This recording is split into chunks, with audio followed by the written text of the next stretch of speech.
So recently, I've been kind of flirting with the idea that there's something interesting about the way John moves. And I've been kind of exploring how John moves through his actions in business. What I want to find is annual reports, financial statements from Access Graphics or Advanced Products Group or any of the CAD groups that he merged. So I'm sort of trying to develop an understanding of sort of his rise to power, in a sense, sort of his rise to fame. And I have several other articles that I need to look through. But I'm trying to understand how John manages money, how he uses influence. And in the midst of John trying to paint a certain picture, what's the story really like? And so I came across this article that kind of says that the whole issue with JonBenet could spur the sale of Lockheed's computer unit. And it's interesting because Access Graphics was purchased or acquired by Calcomp. And we'll see that here in just a second. But they were acquired by Calcomp for the purpose of driving revenues. The books looked great in terms of sales. But what I'm trying to understand is, yeah, in terms of gross revenues, that means the total amount we sold. But in terms of net sales, net revenues, right? Net income after all expenses are considered. What are your profit margins? How well are you doing?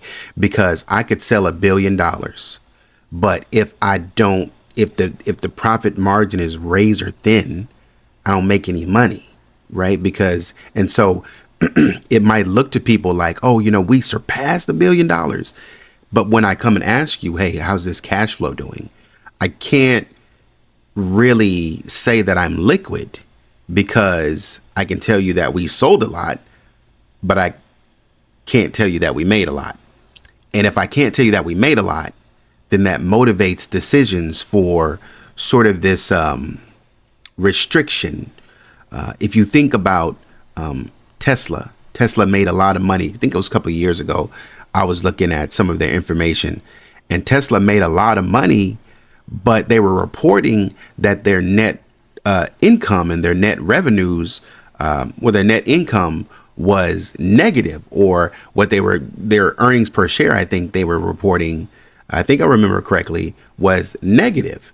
And that's because a lot of what they were reporting were expenses that were going back into the business. Yes, we're making money, but we're also spending a lot of money, is essentially what they're saying, or trying to justify. And a lot of times, sometimes they do that to I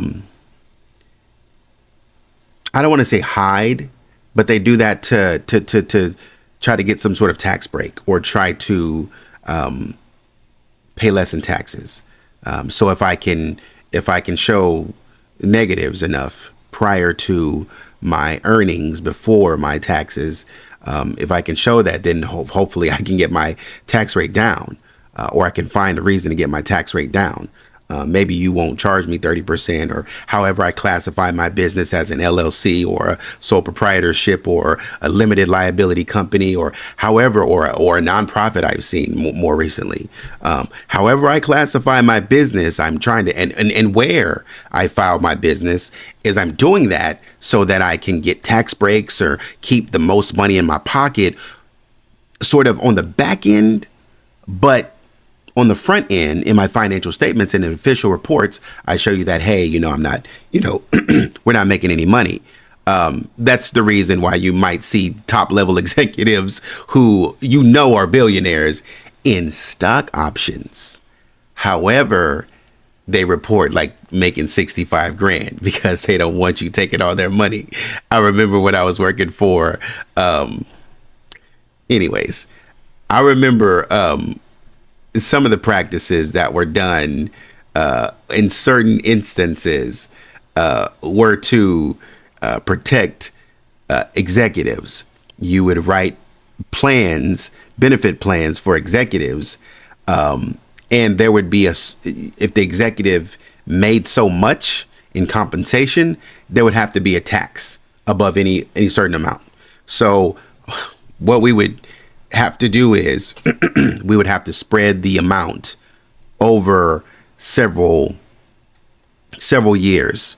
We might, pay you out half of it in December 30th, 31st. You know what I mean? Let it hit your bank on December 31st. And then so that we can avoid the tax, or we can minimize the tax of that year. And then on January the 1st of, the next year, we would pay you out the rest.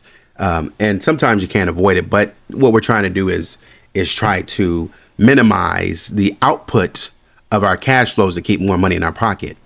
Why do I say this? Why do I bring this up? I bring this up because if John is who I think he is, I think John, he had his degree, undergrad in engineering, but I think he had his MBA, if I'm correct. So knowing that, and when you take your MBA, you typically have, the basic overviews of classes: managerial finance, managerial econ, accounting,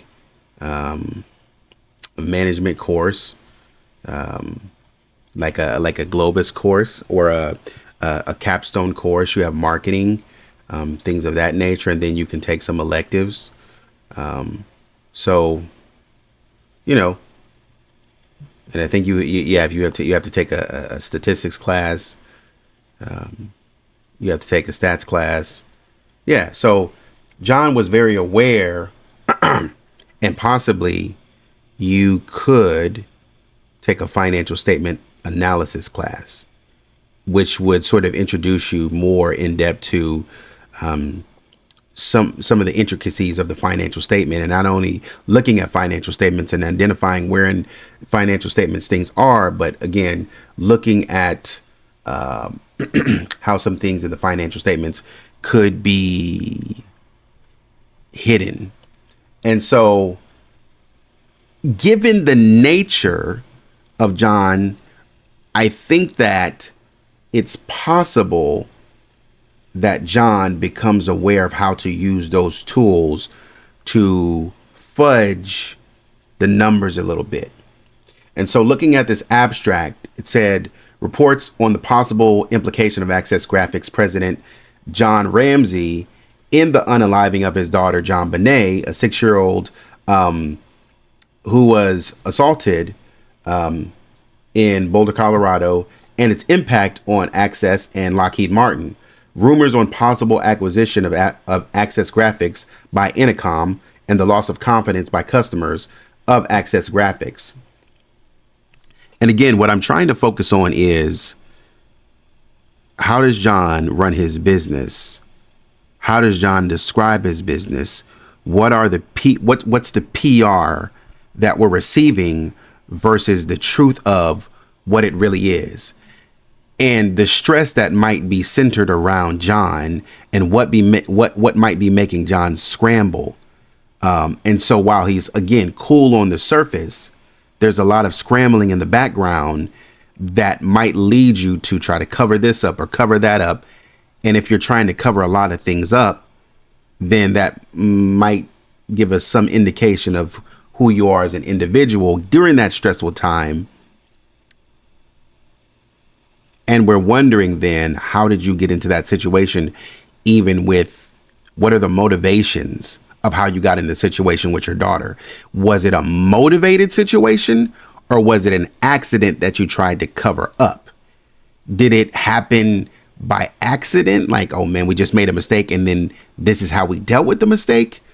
Or did you have something to do with it? Maybe your actions had something to motivate that situation. as we talked about before. So here's the takeover story, but with an unusual twist, an ugly situation that's tied to a story making national headlines. The corporate link is a biggie, Lockheed Martin, the defense and aerospace giant, whose 97 volume is pegged close to 29 billion. Given the story, giving the story national spotlight is the well-publicized unaliving of JonBenet Ramsey, a 6-year-old beauty queen who was abused in Boulder, Colorado. Her father, John Ramsey, co-founder and president of Access Graphics. Now, a lot of information I see talks about the fact that John is the founder of Access Graphics. And so he is listed here as the co-founder of Access Graphics and the president. And in many places, he's the CEO, which is $1 billion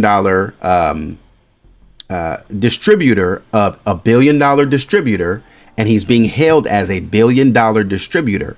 You don't know how much weight that holds to be able to say we distributed $1 billion worth.